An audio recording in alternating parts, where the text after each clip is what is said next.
Alright, so today I'm with Flea, a Quake commentator on the rise who got to cast tournaments such as the PGL Duel Tournament, also the Italian Esports Open, and he was at the Analytic at DreamHack Winter 2018.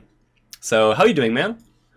I'm doing very well. It's a nice day. Happy to finally make an appearance on the show. I've been watching you go through casters and analysts, and when you went to Machiavelli last, I figured that I would probably be up next. So I've been looking forward to it. Yeah. Perfect. So the question that I always start with, as you probably know, is the origin of the person's name. So where does the name Flea come from? It really has a very mundane origin story. Basically, I just used my normal name, which is Thomas, back when I played Xbox 360 offline, and then when I got Xbox Live Gold, you had to go online, and obviously Thomas was no longer an appropriate pick because people already had it or was disabled. So I just had to come up with something right there on the spot, and Microsoft gave like a whole list of suggestions, and one of them had Flea in there. Because back then, we're talking like 15 years ago, it was cool to have numbers in your name. So I made it Flea for me. So 4 is in the number. And 15 or 13-year-old me thought it was amazingly cool. And so I went with Flea for me as my username. And over time, I just dropped the for me part and it just became Flea. So very straightforward. That's nothing amazing. much to it. You know, what's actually really funny about this is that the story of my name is actually like somewhat similar, because I used to go by the name just Zik, and then also because I was also playing on the Xbox. It was the same story that when I got Xbox Live Gold, started playing COD online, I had to like just ZIK wasn't available anymore, so I had So I went for another name, which was Zik78, and just like I added some names, and then I got to Shazik because I had to remove the names, and I was getting more serious into gaming because it didn't look really serious anymore. But that's really fun actually. Yeah, it's similar, and I liked it because it rhymed. It was like Flea for me, and then it had a number in there, and it was everything that I wanted. So yeah, very simple origin story, really. Yeah, awesome. So now, regarding Xbox, what games did you play back then? And just generally speaking, what is your history with gaming? My history with gaming, I started playing these really old point and click games like Where in the World is Carmen Sandiego, like super old school, and Freddy Fish and whatnot when I was a little kid. And then I kind of just moved on to Nintendo games on the Game Boy, Pokemon, even though I didn't speak English and I didn't know what to do. And it just kind of took off from there. And then I started playing some more serious games on Nintendo 64. Then came the other consoles. The Xbox One was like my first serious, or the Xbox One, the Xbox original, way back when, was one of my first serious consoles. And that's kind of how I got into gaming. And then I started playing these PC games as well. And together with my friends, I got into RuneScape. It's the one and only MMO that I've ever really played.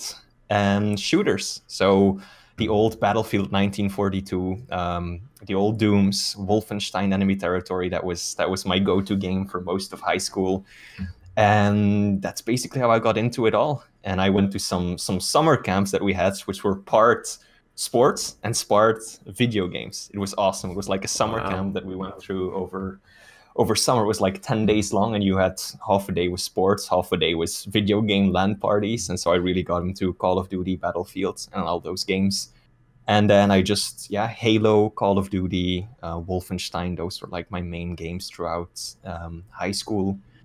And then eventually, I also played a bunch of other games. Dark Souls, also a pretty big fan of the Dark Souls series, but shooters, FPS particularly, have always been my main focus when it came to gaming. And then I eventually got into Quake. It took me a very, very long time to really get into Quake. I didn't start playing Quake really until Quake Live became standalone.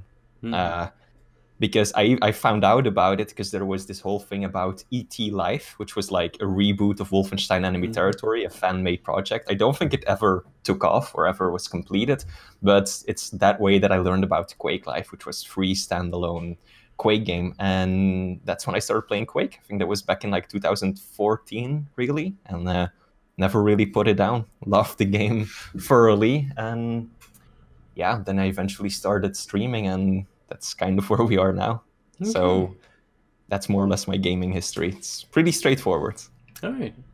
Yeah. So how did you get into casting? Well, what led you to that decision? Like, what motivated you to get into just commentating some little tournaments? Well, basically, when I hit 100 followers on Twitch, I held a small tournament for my fans. So I Okay. hosted my own tournament. It's named after my wonderful dog Darwin. It was the Darwin Cup. People have been asking me to do a new one, so there's probably going to be a Darwin Cup 2.0 soon. But basically, when I hit 100 followers on Twitch, I did a little tournament, and we had like 9 signups, all people from within my little stream community. Back then, I averaged like 5 viewers, maybe 10 viewers on a good day, so very, very basic. And some of these people had never played Quake before. It was free to play back then in the beta stage still, I think. And we had this very small tournament, and I streamed all of the matches. So it wasn't on a single day, but we made brackets and everything. And basically, whenever I was streaming and 2 people from the tournament were online and in chat at the same time, we were just like, now's the time. We're going to hop into game and we are going to get your match over with. And I would cast it, and super over the top, nothing serious, very exaggerated, giving people like nicknames as in wrestling, and just very over the top, just for laughs, really. And I completed the entire tournament like that with our 9 signups, if I recall correctly.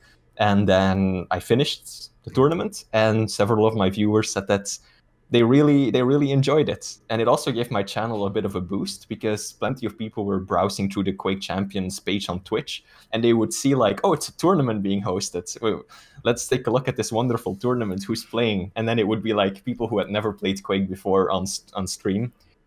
And people really seemed to like it. And then I kind of took an opportunity when the Quake Champions subreddit did their first 2v2 tournament. Mm-hmm.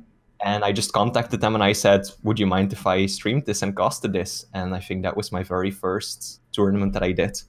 And it just kind of took off from there. So I did like the small Reddit tournaments, and then I did one of the Carnage Cups, the Juniors Carnage Cups, and I just did like ESL, the really small amateur ones. And it just kind of snowballed from there. And at that point, I had been following the Quake scene for like 4 years, basically since I started playing Quake Live. So I knew the players. And I still remember my first tournament was also one of the 2v2 ones hosted by Reddit. And you had Agent and Base playing in the tournament, and they just steamrolled everyone because they were the only pros participating. But I still remember having a bit of like a fangirl breakdown on stream, like, Base is inviting me in a game with him to come cast his game. I was like, oh my god, what do I do?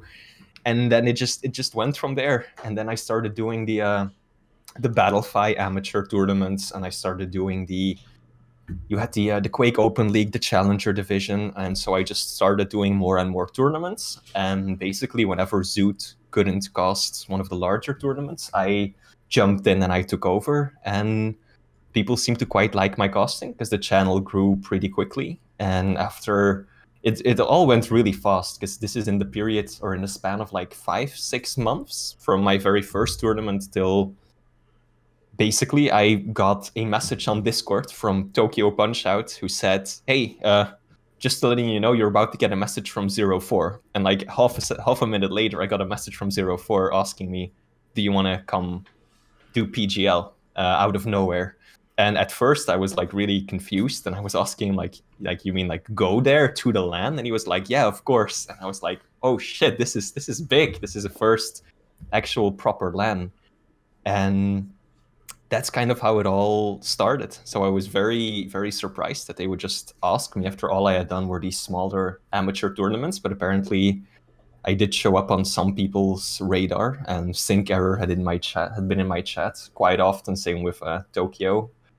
And I guess people liked it. And I was very, very surprised, really didn't know what to do.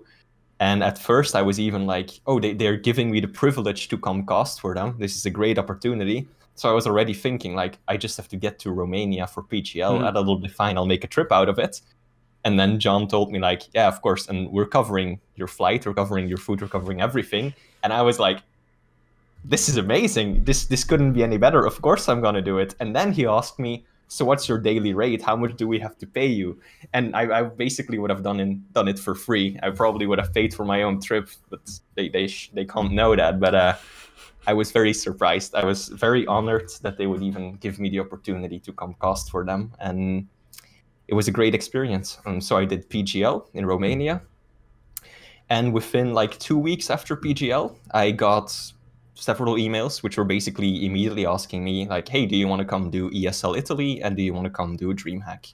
So I must have made a pretty good impression, and that brings us here. So it all started with that small 9-man sign-up amateur tournament, the Darwin Cup, that I hosted for shits and giggles for the fun of it. And it just snowballed from there, started casting, and people liked it. So I think it's really cool that people like 40 and myself are given the opportunity to do that, because you've got people like Zoot, who are full-time caster, and you've got Jahar, and you've got Machiavelli, and you've got all these people who go way, way back, and Ketchup, who is also a professional esports caster. So I think it's very nice that they're also giving the opportunity to some of the new guys from the community, instead of just hiring from the same pool for every single tournament. So yeah, that's really that's it. I never really had the ambition of becoming an esports caster. It's just something that I did for fun as a hobby, and it paid off. So good times, that's for sure. That's awesome. So tell me a bit more about your experience at PGL. I'm quite curious. Like, it must have been rather, well, maybe stressful, like very intense, just getting there for the first time, and like with just an increased amount of viewers, the fact that you're like sitting there right next to the other casters, the player, or like in the next room. Just what was it like? It was very. It was stressful, but I like to think that the other guys helped quite a bit. I was sitting next to Jason Kaplan in the van heading over to the very first day of casting, and I was like asking him for some advice, for some reassurance, and he basically just told me, you either sink or you swim. That's it. And I was like, thank you, Jason, for these motivational words. But it's very different, because this was basically my first ever gaming event, really, that I went through. So I've never really gone to any big LANs of tournaments or events like this before. So PGL was my first gaming event as a whole, rather than just as a caster. And just seeing everyone was quite a phenomenal experience, because I had been following Quake as my main esports for 4 years, something like that. So I knew the names of everyone there, but I had never seen them. I just saw them on the live streams at QuakeCon and stuff. So it was quite, again, like the fangirl experience, meeting Rafa and Cypher and Kilson and Cooler and all of the guys there. And I got all of their autographs on a mousepad, which is hanging on the wall right there. So it was a bit of a surreal experience, meeting everyone there and being given the opportunity. And it definitely was stressful after like being there the first time. But you try not to think about how many people are watching, and you just try to have fun and interact with your co-hosts, your co-casters, and you try to pretend that you're just sitting at home, because you're just standing there in front of several cameras with 3 guys next to you, and there's no real audience, so that makes it a little bit easier. There's no people looking directly at you, so you can still kind of pretend that you're just talking to a camera. But I was definitely pretty nervous at the start, first day. But I feel like after day 1, people told me that I did a good job, and by day 2, I was already a lot calmer, and it gets easier every single time. Like at DreamHack, I wasn't nervous at all anymore. You're just excited to start, and you want to get into it. So it's definitely it's a very interesting experience, speaking for that many people. Now, luckily for my job in real life, I also have to regularly talk in front of crowds and audiences. So I think that also makes it easier for me, gives me a background, a bit of preparation than just speaking. But it was something else. It definitely was. And if anyone else wants to get into casting or is in the same situation, I would definitely recommend that you do not watch the VOD, or if you do, just look at the footage and don't try to read chat, because people in chat can be quite mean, especially when it's a newcomer to the scene. So there were definitely some comments that were far from nice. Let's put it nicely. But yeah, you watch the VOD back mainly to look at your own posture, if you're not looking down too much, if you don't say buzzwords, which I know that I did, but I kind of got over it. I said "oh so" a lot and things like that, which people pointed out. But yeah, once you start paying attention to it, it gets a lot better. So overall, it was a very fun experience getting to meet everyone for the first time and just hang out with all the people. So the camaraderie or the friendship between these people is also something that, yeah, I was kind of expecting, but it's still very nice to see because these people have known each other for years and years already. So you had people after day 2, they play their matches, one knocks the other one out, or it's the evening before the big game, and Cooler and Rafa are just sitting next to each other at the bar, having a drink, just talking or things like that. So everyone is just having fun together and talking, and it's really a community within a community. So it's not like people show up super try hard, serious, just play the game and then leave again. It's really just a very friendly community. Rafa bought me pizza on my first evening at PGL. Not just me, but when Liquid had qualified, was in the money for the final day, then we all went out and the Liquid guys ordered pizza for a bunch of people, which included, I think, Inns was there as well and some other guys. So that was and Jahar, I think, was also there. So it was a very nice experience just getting to meet everyone. I can fully recommend it to anyone in the same situation if it would happen. Okay. Yeah. So regarding your casting more specifically, how would you describe your style of casting? Like, what do you think of what do you try to achieve when you cast, basically? At first, I basically just said what came up to my mind. So I didn't really have any sort of goal or an approach in mind. But over time, after talking to my co-casters, we more and more solidified me in like the role of doing what's called color commentary. So you usually have one caster is play-by-play. So they are the hype casters. They describe what's going on. They get excited when things are popping off in the game. And then you've got the other caster, and he's more color commentary. So he's there for background information and for more analysis. So after something happens and there's a bit of downtime, when there's no confrontation happening on screen, the other caster can kind of come in and like comment on what just happened or explained why that was a good decision, a bad decision, how that panned out, or things like that. So I more and more fell into that role as time went on. So now I mainly just do color commentary or analysis. And that's also something that carries over into my own stream, something I've always done. I commentate when I play games myself very often. So I try to help people.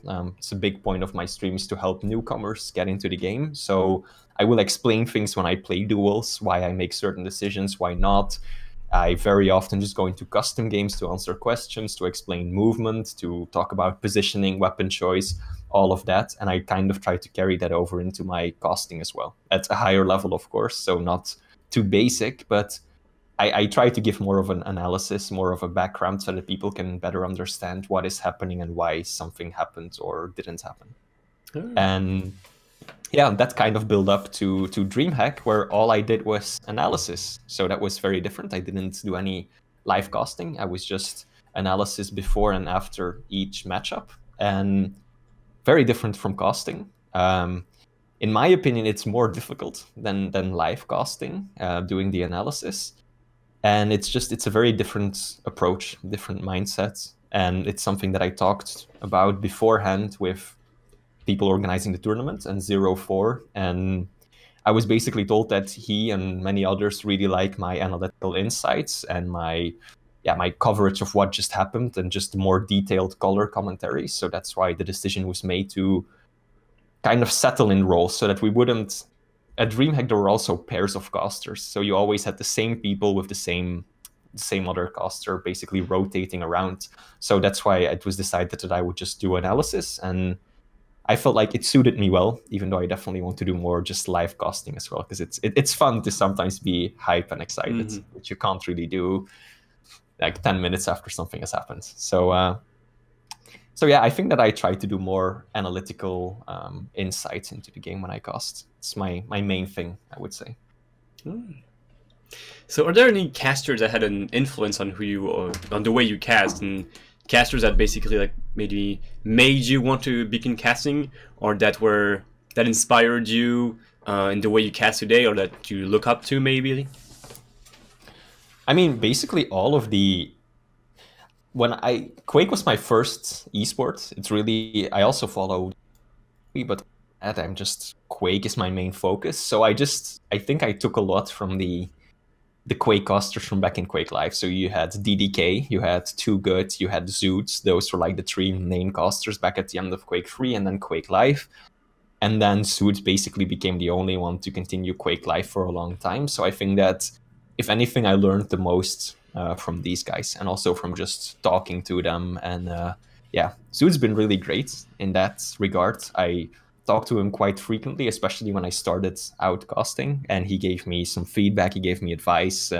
Same goes for Kaplan, Jason Kaplan. After my first day of PGL, he was really like, hey, do you want me to give you some feedback? And I said, of course. And so we really just sat down for like 5 minutes where he talked about things that I'm doing right and things that I could be doing better. And so I think that I learned a lot from Zoot and Kaplan when it came to casting. And yeah, but in the end, you kind of develop your own style. I feel like it's apparent with every caster in Quake. You really see the differences in approaches between like Zoot and 4D Lions, for example. So everyone brings their own thing. And I think that as it currently stands, we have a very good lineup, very varied.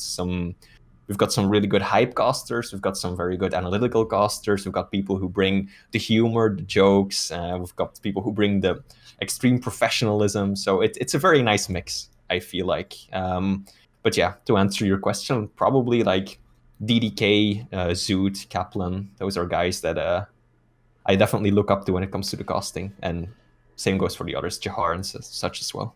Okay. So do you adapt the way that you cast or analyze depending on the person that you're with? Yes, that's pretty important, and you kind of have to feel how it goes. Some people, they like to talk for longer stretches at a time, like 5 to 10 seconds, and then pass it off to someone else, whereas others are really just like 3, 4, 5 seconds at the most, and then you kind of pass it off with no silences or no breaks in commentary whatsoever. You always try to fill a role. So I think that's, since I was one of the new guys on the block, it's something I really tried to do. I didn't just want to show up there and be like, this is how I cast, this is how I'm going to do it, and we can like adapt around it. But I really just wanted to fit whatever was necessary. So you very quickly learn when you're casting with someone, what focus do they like put on certain situations, on certain tactics, on certain outcomes, and then it's up to you to just kind of fill in and play around that. So if you notice that someone else is doing a lot of analysis as well, then you want to try and go along with that more, with being more hype to counteract that. So you definitely do have to adjust, and I think it's also something that I did pretty well. I think it's one of my strong suits as a caster. I feel like I did a pretty good job at filling in and just matching the other styles. It's very different to cast with Kaplan than it is to cast with Zoot than it is to cast with Jahar. So after like a minute or two, you kind of start feeling what the other one is going for, and you start matching them. So you definitely do have to pay attention to that. But yeah, so it's you just gotta find a balance between doing your own thing and filling a role. Being analytical, but not just analytical, but also being able to do hype and play by play if you feel like the other one isn't doing that. Or just when something is happening when you're talking, then you kind of have to switch to cover that. You can't just sit there and continue doing your slow analysis, and then afterwards, when something really sick is happening on screen, just stop 5 seconds later and then have your co-caster like pop off about that was sick. Like you can't do that. So you have to be prepared to change it up. So it does require a good amount of flexibility to like feel the role that you should take. And I think that all of the casters do that. So it's definitely not me just trying to play around the others, but I think that everyone has their own style, and some styles work better with others, and some have a really good synergy together. I think that we're falling into a bit of a role at this point where everyone kind of feels or knows what they're good at and what they enjoy doing. And yeah, you really see some good caster pairs for the tournament show up. So I think that Quake casting is in a really good spot right now. Okay, awesome. So one little question I'm quite curious regarding is the fact that when you look at esports, or at least like esports in English, the vast majority of the casters are native speakers, and non-native speakers are actually quite rare. Like most often, like for example, German casters will just do German tournaments. French casters will do French tournaments. So what I'm curious is the fact that you're from what I've seen, the only non-native English speaker in the casting team. And so how was that for you? Is that something that maybe like you had difficulties with, or is it something that just like came off naturally to you? Just yeah, what is there a story here regarding this? Well, it's something that made me a bit nervous at first, but I kind of got over it very quickly. I know that my English is pretty good. My girlfriend is American. Over the past 5 years or so, I've spoken more English than I speak Dutch, which is my native language. I work in a completely English environment. I write peer-reviewed papers for publication in English. So my English is pretty good, I like to think. And many people struggle putting an accent on me. It's a running game in my chat when I stream. People have asked me if I'm from different parts of the US, if I'm from UK, France, Germany, Denmark, Australia, Sweden. You wouldn't believe how many different questions I've gotten about my accent. But at first, it is something that I was self-conscious about. Way back when I played on the Xbox, I would never use voice chat, ever. I was very self-conscious about my voice, about my accent.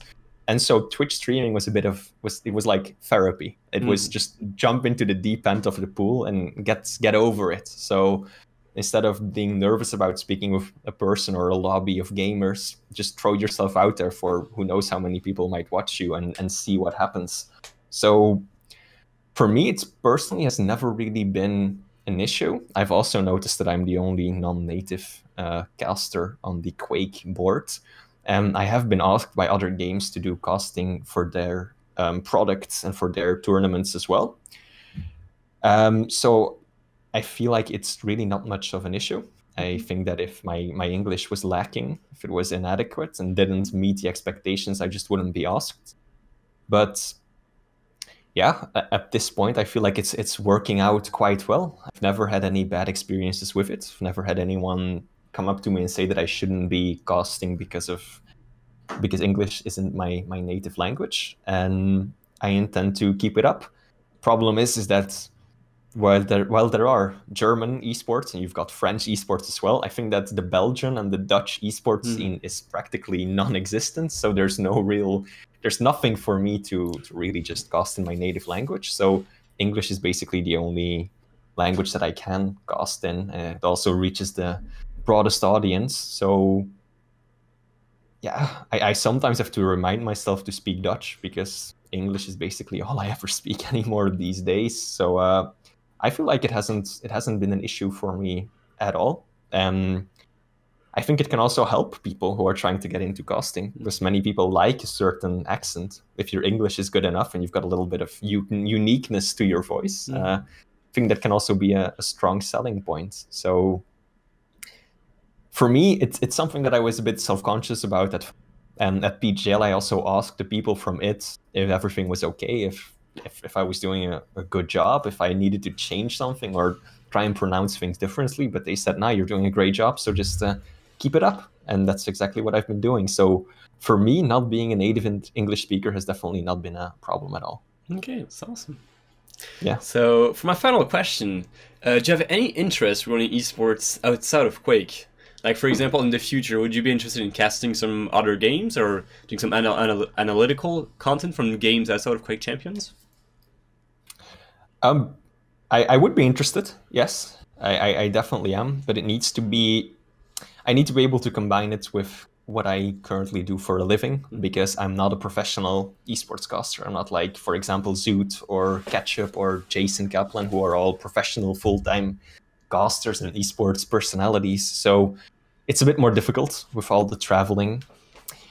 And I have actually been approached by other major games as well, asking me if I wanted to cast for them. And while I'm interested, I ultimately wouldn't be able to go through with much of it because my own job kind of prevents me from taking on these longer term assignments where you would have to move abroad for extended periods of time. So I would definitely be interested in it. Quake now for me just works so well because it's a game that I play myself, a game that I love. I know pretty well too, so it's quite easy. As same goes for the tournament structure that Quake has. It just has isolated tournaments every few weeks or months where I might have to take a day off of work to have an extended weekend, but I can combine the two. So Quake works perfectly for me, but if there would be other games that I would be able to cast, then definitely I would be up for that if it would fit in my current schedule. It's something I wouldn't say no to. And I have had offers, but it's difficult to do. And also just it requires a lot of time and a lot of effort because, as I said, Quake is a game I know. But if you have to start a new game and you have to basically learn it from scratch and learn the entire meta, and not just the meta, but you need to learn all the teams, all the players, their histories, you need to there's so much that you need to know to be able to cast the game at the highest level that it's a substantial time and effort investment to really get up to that level that you're comfortable really casting and bringing that analytical side to it. So it's something that I would consider, but for me, casting so far has really just been a hobby. I'm currently working towards a PhD, a doctorate, so that's my highest priority. It's my first focus. And afterwards, I mean, who knows? I love casting. It's for me, it's not a job. That's the wonderful thing. All of the tournaments that I've done have just been fun from day one till the end, and I would love to be able to do more of it and kind of balance it more with my work. Perhaps work a little bit less professionally and do more casting, but it's difficult. But I would definitely not say no to it. If other games that I like, if it's something that I enjoy myself, then I would definitely be up to cast it as well. Absolutely. So before we close this interview, do you have any final words or like some people you'd like to thank, some shout out? Some shout outs. Definitely shout out to my girlfriend Ginger, who my chat quite often, for supporting me with all the streaming and the casting, since it's taken quite a bit of time and some sacrifices with time spent together here and there. So thanks for that. And also just to the people in my community, people who have been there from when I streamed for literally one viewer, talking to myself for hours, to basically where we are right now. So definitely the community, or my community, if I can call it that, for sticking with me. And then just the people behind Quake and just the entire Quake community as well. I think we've got a good product on our hands, and I really hope that 2019 is going to be a year worth paying attention to. I'm looking forward to any new tour, and I think that the game keeps on improving. It's not perfect yet. I'm not gonna go ahead and say that, but I think that it's getting there. So I really hope that we can, with Quake, Quake Champions rather, build a sustainable game for longer term esports, and I would love to be a part of that.